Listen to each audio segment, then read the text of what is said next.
âm sinh âm bắn hay lai lấy tu ăn sự ăn yên an huê nần tu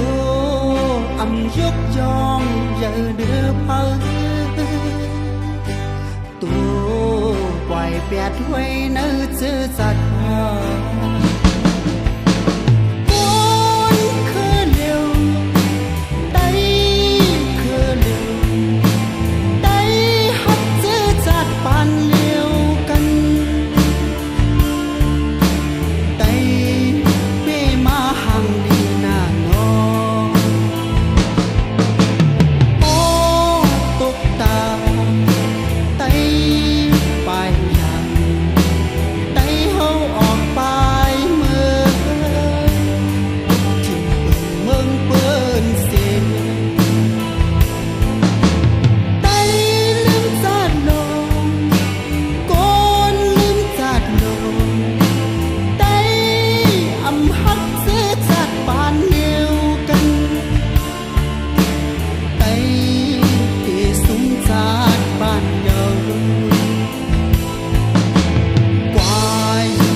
âm sinh âm bắn hay lai lấy tu